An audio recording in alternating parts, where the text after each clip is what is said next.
দেরি আছে তো এটার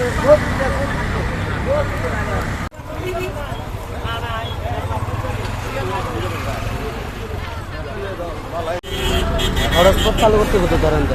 চালু কর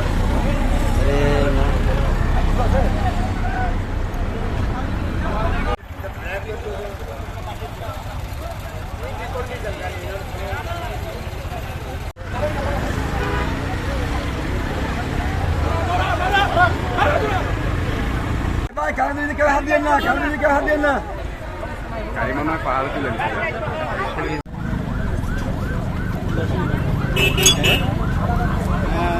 মেডিকেল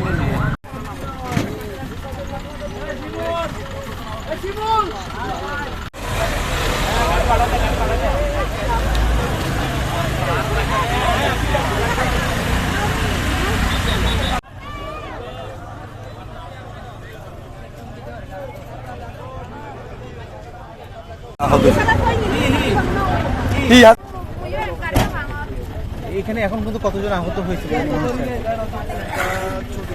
বলতে পারতাম ৬-৭ জন।